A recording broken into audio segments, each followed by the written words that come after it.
신앙생활을 하다 보면 교회에서 자주 듣는 말들이 있습니다. 그 중에 대표적인 말이 바로 성령 충만입니다. 오늘도 우리 이혜정 집사님의 대표 기도 가운데 성령 충만이 여러 번 나왔지요. 그리고 여러분 개인 기도할 때도 성령 충만에 대해서 많이 기도하시지요. 그리고 많은 목회자들이 또 성령 충만에 대해서 말씀을 증거합니다. 그만큼 성령 충만이 중요하다는 것이지요. 여러분, 정말 여러분은 성령 충만이 중요하다고 생각하십니까? 정말로 중요하다고 생각하십니까? 그렇다면 우리의 생각 말고 예수님은 어떻게 생각하실까요? 오늘 누가복음 11장 기도에 대한 말씀을 곰곰이 풀어보고 생각하면 예수님의 생각을 금방 알게 됩니다. 오늘 누가복음 1장은 이렇게 시작합니다. 예수님께서 한 곳에서 기도를 하시다가 기도를 마치시는데 예수님의 제자 중에 한 제자가 세례 요한은 제자들에게 기도하는 법을 가르치는데 우리에게도 어떻게 기도하는지 가르쳐 주세요라고 제자가 요청을 합니다. 그때 예수님께서 처음으로 가르쳐 준 기도가 바로 주기도문이죠. 아버지요로 시작되는 주기도문을 가르쳐 줍니다. 이것을 통해서 기도는 바로 하나님이 나의 아버지 되심을 믿는 순간부터 시작이 되는 것을 알게 됩니다. 여러분, 저와 여러분에게 기적 중에 기적이 일어났습니다. 그것은 바로 내가 하나님을 아버지라고 부를 수 있는 자녀의 권세를 얻게 된 것입니다. 그때부터 진정한 기도가 시작이 됩니다. 하나님이 내 아버지임이 믿어지지 않으면 아무리 기도를 해도 그것은 진정한 기도의 시작이 되지 않은 것임을 알게 됩니다. 그리고 기도에 대해서 말씀하시면서 13절에 이렇게 마무리 짓습니다. 하물며 너희 하늘 아버지께서 구하는 자에게 성령을 주시지 않겠느냐. 기도에 대한 말씀 마지막도 하나님이 너의 아버지 됨을 강조하고 있습니다. 자, 이렇게 우리가 하나님을 아버지로 믿을 때 시작된 기도가 또 가장 중요한 한 가지를 절대로 놓치지 말라고 권면하고 있는데 그것이 바로 5절의 말씀입니다. 또 이르시되. 여러분, 5절의 말씀은요, 바로 밤중에 한 벗이 찾아온 사람에 대한 이야기입니다. 밤중이 됐는데 정말 친한 벗이 찾아왔어요. 근데 대접할 떡이 없습니다. 그래서 이 사람은 또 자신이 친한 벗에게 찾아갑니다. 그리고 떡 3덩이를 달라고 요청을 하지요. 근데 여기에서 중요한 하나님의 말씀이 있습니다. 이 벗은요, 친구됨으로 인해서 절대로 거절하지 아니할 것으로 찾아갔는데 그 친구는 벗됨으로 인해서 주는 것이 아니고 그 벗이 간청함으로 떡을 준다고 예수님은 분명히 말씀하고 있습니다. 그만큼 간절히 구하는 기도가 얼마나 능력이 있는지를 우리에게 가르쳐주고 있습니다. 그 다음에 오늘 말씀을 통해서 너희들이 간절한 기도의 위력을 알았느냐? 그렇다면 먼저 너희들이 기도해야 될 간절한 기도 제목이 있다. 그것은 다름이 아닌 성령 충만을 위해서 기도하는 것이라는 것입니다. 이 말씀을 통해서 우리가 알 수 있는 것은 예수님도 정말 우리가 먼저 구해야 될 것이 성령 충만임을 알고 계셨고 또 우리가 그러한 기도를 하기를 원하신다는 사실입니다. 여러분, 우리가 성령 충만 받아야 된다는 것은 어찌 보면 당연하다고 할 수 있습니다. 예수님께서 12제자와 3년 동안을 함께 지내셨습니다. 그리고 그들에게 말씀을 전하셨습니다. 그들에게 기적을 행하셨습니다. 그리고 예수님께서 그들에게 부활의 놀라운 소식을 전했음에도 불구하고 예수님께서 계속해서 그들에게 요구하는 건 뭐냐? 성령 충만을 받으라고 명령하십니다. 그것은 우리가 성령 충만 받지 않으면 말씀대로, 믿음대로 살아갈 능력이 없기 때문에 그렇습니다. 우리가 어떻게 하나님의 제자로서 살 수 있습니까? 성령 충만 받지 않으면 그러한 일은 일어나지 않는다고 이야기하고 있습니다. 여러분, 예수님의 제자들은요, 성령 충만 받기 전에 그들의 모습을 우리는 잘 알고 있습니다. 예수님께서 십자가를 지시기 위하여 겟세마네 동산에서 기도하실 때 11명의 제자들이 전부 도망갔습니다. 뿐만 아니라 부활하신 예수님의 소식을 듣고도 요한복음에 보면 유대인들이 두려워서 있는 문을 다 걸어 잠그고 두려움에 벌벌 떨던 제자의 모습을 우리는 알고 있습니다. 그렇게 나약하고 그렇게 능력 없는 삶을 살았던 제자들에게 성령 충만의 놀라운 역사가 일어나자 그들이 어떻게 변했는지 사도행전은 분명히 이야기하고 있습니다.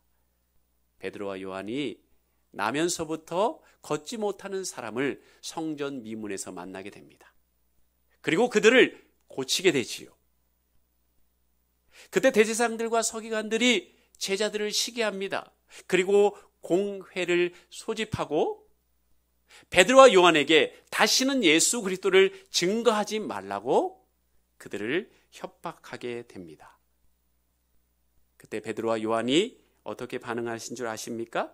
사도행전 4장 19절에서 20절 베드로와 요한이 대답하여 이르되 하나님 앞에서 너희의 말을 듣는 것이 하나님의 말씀을 듣는 것보다 옳은가 판단해라.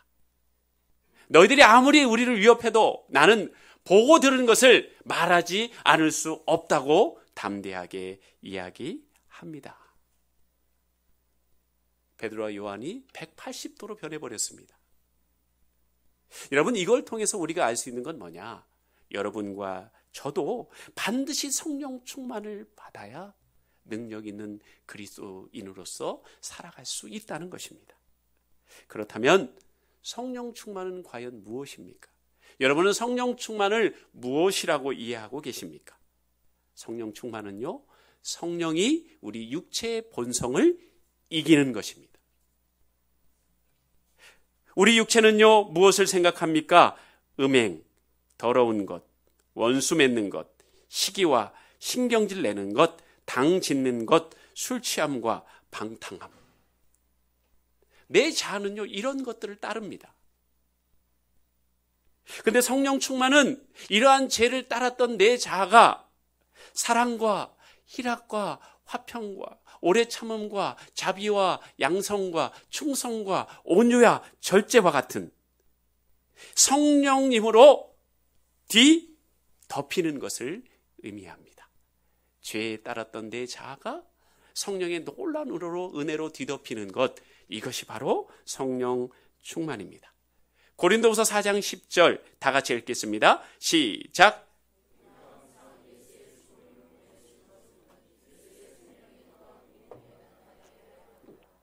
아멘.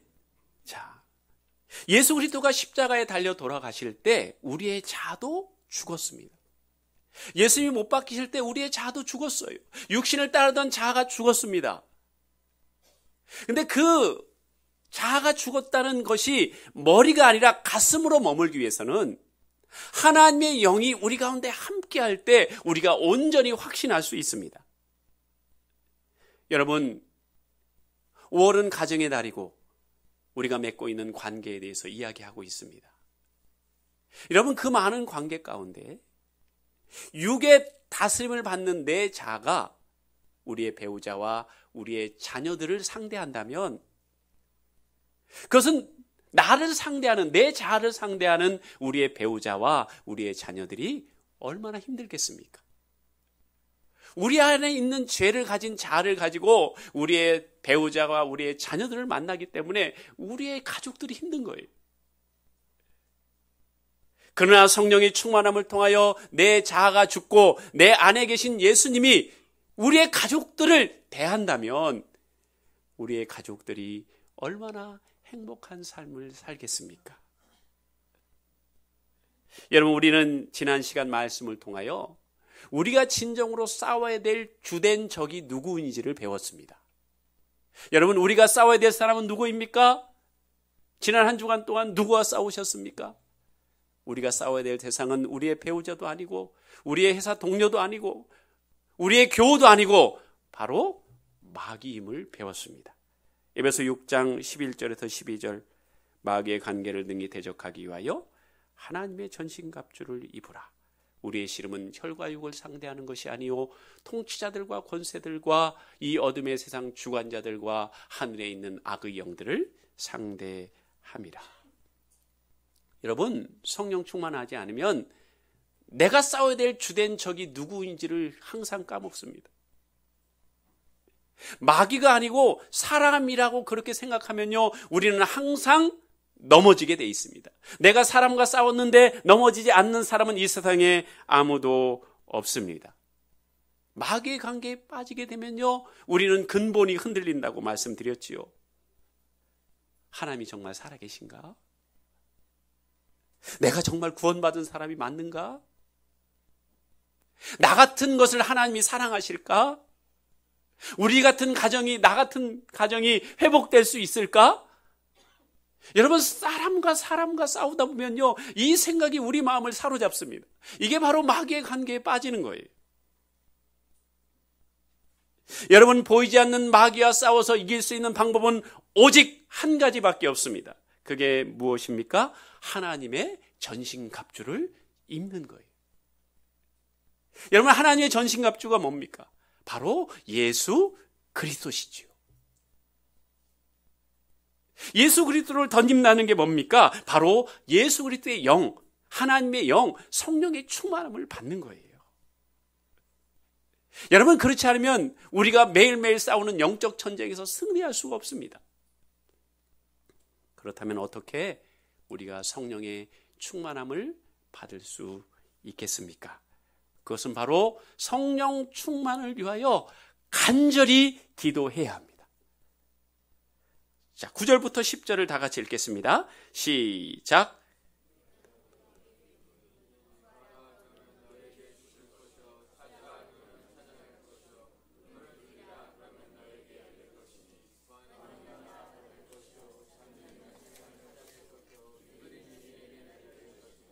아멘.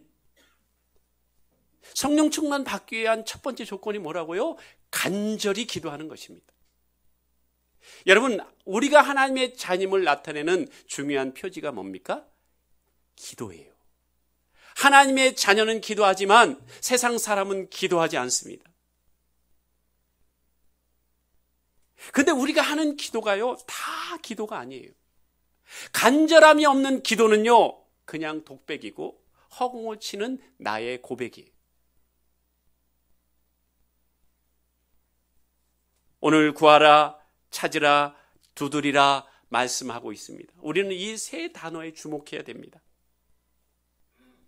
여러분, 예수님은 이 세 단어를 배열함을 통해서 끈질긴 기도, 간절한 기도의 필요성을요 계속 강조하고 계신 거예요. 구하라, 찾으라, 두드리라. 응답될 때까지 계속해서 간절히 끈질기게 기도하라고 우리에게 분명히 말씀하고 있습니다. 여러분, 이러한 끈질긴 기도는 하나님께서 반드시 응답하시겠다고 약속하고 계시고, 성령 충만을 위하여 우리가 간절히 끊임없이 기도하면 반드시 그 기도에 응답하시겠다고 약속하고 계십니다. 여러분, 누가복음 18장에 보면 불의한 재판관과 과부가 나오지요. 그 18장 1절은 이렇게 시작합니다. 예수께서 그들에게 항상 기도하고 낙심하지 말아야 할 것을 비유로 말씀하여. 누가복음 18장에 나오는 이 비유는요, 오직 한 가지만 저와 여러분에게 가리키기 위해서 말씀하신 거예요. 끈질긴 기도, 간절한 기도가 얼마나 능력 있는지를 말씀하고 계십니다. 그렇기 때문에 우리는 기도하고 절대로 포기해서는 안 됩니다. 낙심해서는 안 됩니다. 기도한다고 하면서 간절히 하지 못하는 기도는요, 기도가 아니라는 거예요. 간절함은 기도의 생명입니다. 여러분, 오늘 불의한 재판관은요, 친구도 없고 의지할 데도 없는 이 불쌍한 과부를 무시합니다. 불의한 재판관 앞에 이 과부는요, 아무런 힘도 없는 것 같습니다. 자신의 의지를 관철할 수 없을 것 같아요. 나약할 것 같습니다. 그런데 그녀에게는요, 한 가지 무기가 있습니다. 그게 무엇입니까? 끈질김이에요. 끈질김. 이 과부에게 오로지 한 가지 남은 이 끈질김의 이 놀라운 무기가 어떤 사람의 말도 들을 것 같지 않는 불의한 재판관을 넘어뜨리고 이기는 놀라운 역사를 이루어냅니다. 이 말씀을 통하여, 이 비유를 통하여 하나님이 저와 여러분에게 말씀하십니다. 끈질기게 기도해라. 간절하게 기도하라. 분명히 그것 가운데 응답하시겠다고 약속하고 계신 것입니다. 여러분, 하나님의 나라는요, 간절함이 없는 미지근한 기도를 싫어하십니다. 하나님은 미지근한 걸 너무너무 싫어하세요. 요한계시록 3장 16절 같이 읽겠습니다. 시작.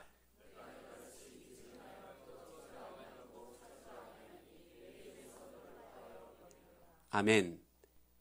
간절함이 없는 기도, 끈질김이 없는 기도, 그 기도는 받지 않으시겠다고 분명히 말씀하세요. 받지 않는 정도가 아니라 토해내겠다고 그렇게 말씀하고 계십니다.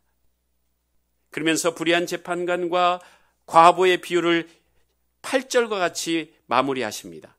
내가 너희에게 이르노니 속히 그 원한을 풀어주시리라.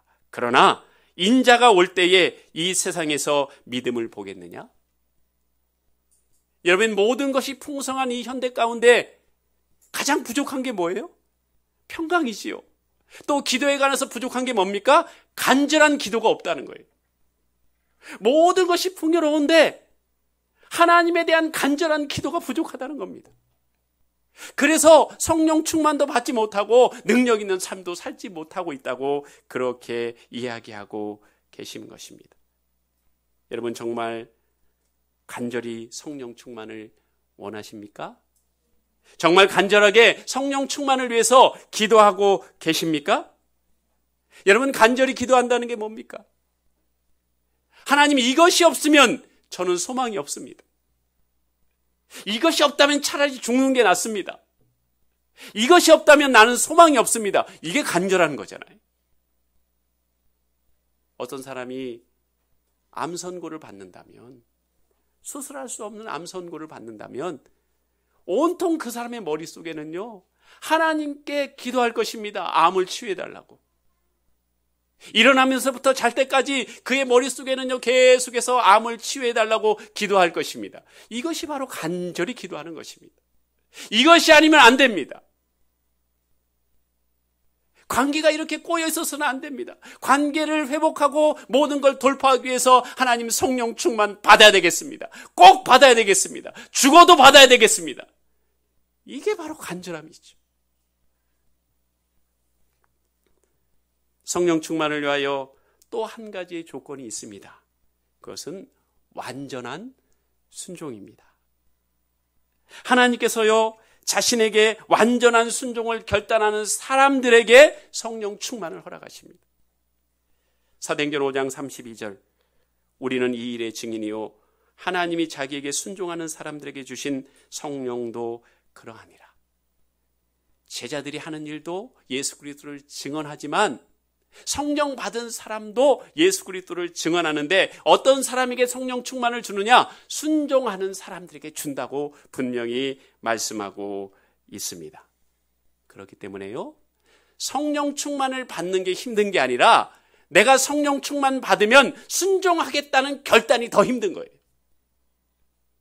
여러분, 하나님께서 성령 충만을 주시면 성령의 음성에 100% 순종할 결단이 있으십니까? 그럴 마음이 있으십니까? 하나님께서 여러분에게 성령 충만을 선물로 주시면 성령의 음성에 100% 순종할 자신이 있으십니까? 결단이 있으셨습니까?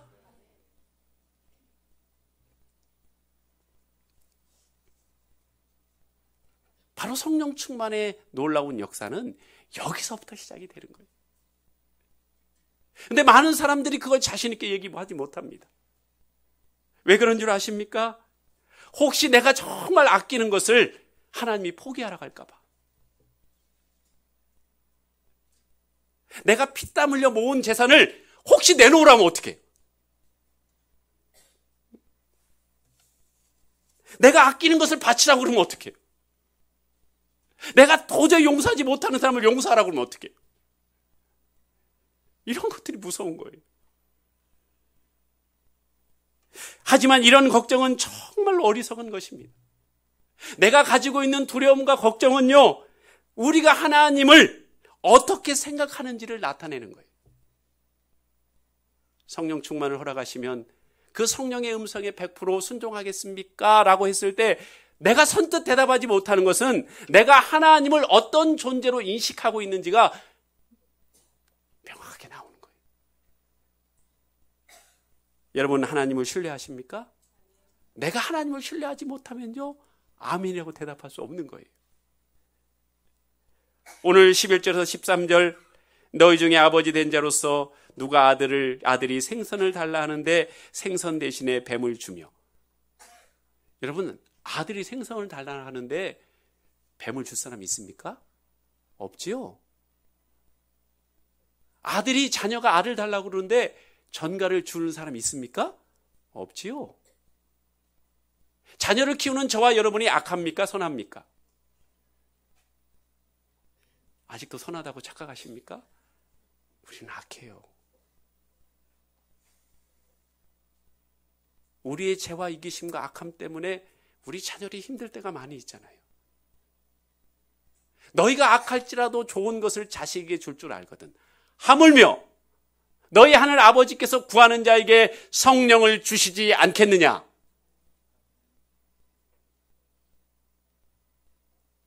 하나님은 어떤 분이라는 거예요? 좋으신 분이에요. 신뢰할 수 있는 분이에요.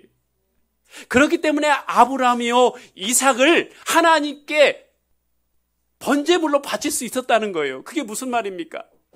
내 자녀를 번제물로 바칠 수 있을 만큼 하나님은 신뢰할 수 있는 분, 믿을 만한 분이라는 거예요. 그러한 믿음이 있을 때, 결단이 있을 때 성령 충만의 놀라운 역사가 일어난다는 것입니다. 여러분, 예수님과 싸워보신 적이 있으십니까? 예수님과 싸워본 적이 있으세요? 여러분, 지난 한 주간 여러분은 예수님과 많이 싸웠어요. 성령님과 싸웠습니다. 지난 한 주간 누가 이겼습니까? 대부분 여러분이 이겼을 거예요. 여러분의 뜻대로 했을 거예요. 여러분의 생각대로 했을 거예요. 여러분의 계획대로 했을 것이에요. 여러분의 계획과 여러분의 뜻과 여러분의 생각대로 했을 때 여러분 기쁨이 있던가요? 여러분 행복하던가요? 여러분 평안이 있던가요?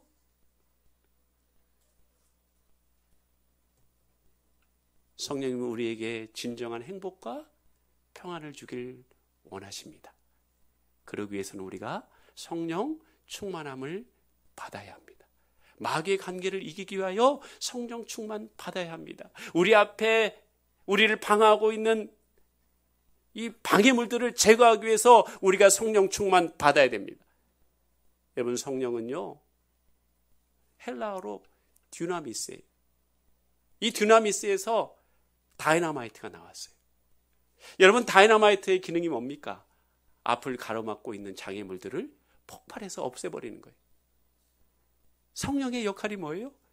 우리 앞에 방해하고 있는 죄의 방해물들, 관계를 막고 있는 장애물들, 기쁨을 가로막고 있는 장애물들, 평안을 가로막고 있는 장애물들을 터뜨리는 것이 바로 성령의 역사예요. 여러분, 그렇기 때문에 우리가 하나님의 자녀답게 살기 위해서는요, 반드시 성령 충만을 받아야 됩니다. 그러기 위해서는요, 우리가 간절히 성령 충만을 간구해야 되고 성령의 놀라운 역사에 100% 순종하겠다는 결단을 해야 합니다. 우리가 그렇게 결단하고 나가면 하나님께서 우리에게 당신의 능력을 부어주셔서 이 땅에 하나님의 자녀다운 삶을 살 수 있도록 역사하시고 얽히고 설켜 있는 모든 관계가 해결되는 놀라운 역사를 이루어 가실 것입니다. 이 놀라운 은혜가 저와 여러분 가운데 충만하시기를 주님의 이름으로 축복합니다. 기도하겠습니다.